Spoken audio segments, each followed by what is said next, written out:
अभी हम खड़े हैं पटना के पीएमसीएच में और पीएमसीएच में ओपीडी आज बंद रहेगा सुबह 6 से शाम 6 बजे तक। वजह यह है कि आयुर्वेद को सर्जरी का दर्जा मिलने वाला है, सीसीआईएम के द्वारा दिया गया है। उसके विरोध में आईएमए ने ऐलान किया है कि आज सुबह 6 बजे से शाम 6 बजे तक ओपीडी बंद रहेगा, लेकिन इमरजेंसी सेवा शुरू रहेंगी। हमारे साथ आईएमए के सीनियर डॉक्टर वाइस प्रेसिडेंट, हम उनसे बात करेंगे कि सर क्या मांग है आप लोगों की। देखिए, पहली बात तो जो ये सीसीआईएम का फैसला है वो गैर कानूनी है, वो अधिकृत नहीं है ऐसा फैसला करने के लिए।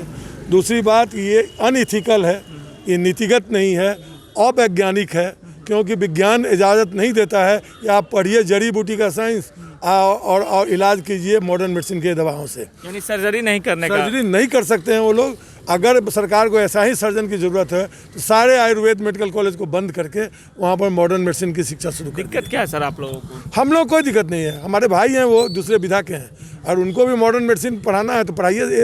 ए से लेकर जेड होगा, ऐसा तो नहीं होगा कि ए से लेकर एम तक नहीं पढ़े और एन से शुरू कर दिए, ऐसा नहीं हो सकता है। तो आज आप लोगों ने हड़ताल का ऐलान? हमने सरकार को एक टोकन हड़ताल किया, किसी पब्लिक को कोई हम लोग तकलीफ नहीं दिए हैं।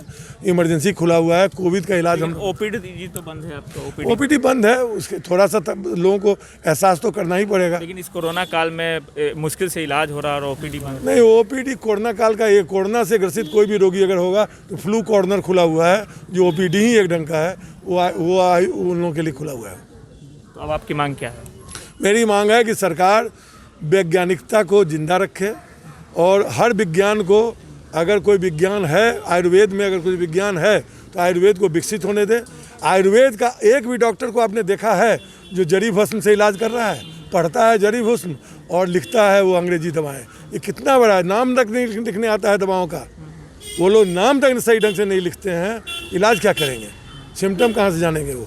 होम्योपैथी का एक अलग सिस्टम है, होम्योपैथी की दवाएं अब नहीं आ सकती हैं जितनी हैं। उनका कहना है कि हमारा पूरा इन्वेंशन हो चुका है, सारी दवाइयों को हम लोग दूसरे ढंग से सिम्टम के आधार पर करते हैं, तो वो तो कभी अंग्रेजी दवाई। हालांकि होम्योपैथी वालों ने बहुत सही ढंग से अपने सिस्टम को ज़िंदा रखा है, लेकिन मॉडर्न मेडिसिन आयुष के अन्य विधाएँ जो हैं, खासकर आयुर्वेद, वो इनक्रोच करना चाहता है।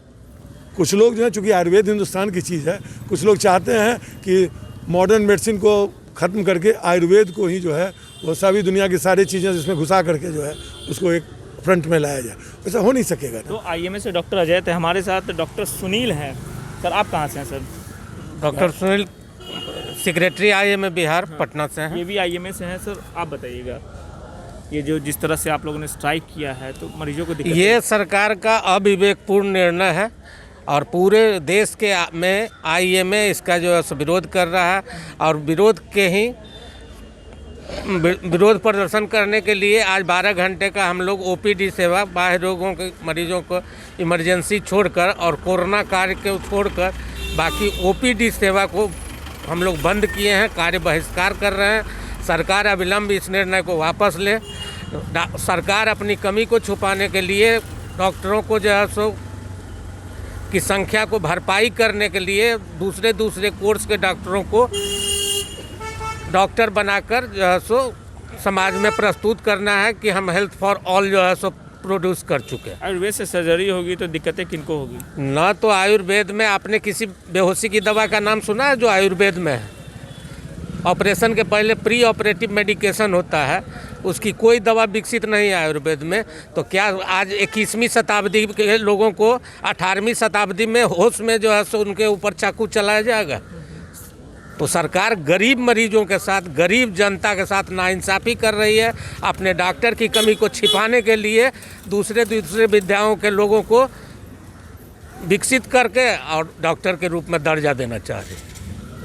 तो ये थे डॉक्टर सुनील, जिनका साफ तौर पे कहना था कि आयुर्वेद को सर्जरी का परमिशन नहीं दिया जाए, जिसके विरोध में ये लोग आज 12 घंटे का हड़ताल रखे हुए हैं। जितने भी मेडिकल कॉलेज है वो 12 घंटे तक ओपीडी स्ट्राइक रहेगा और इमरजेंसी सेवाएं खुली रहेगी। लेकिन आगे भी अगर सरकार इनकी मांगों को नहीं मानती है तो आगे भी ये लोग जो मेडिकल कॉलेज है उसे आगे बंद करने का ऐलान कर सकते हैं। सुजीत कुमार, बिहार तक, पटना।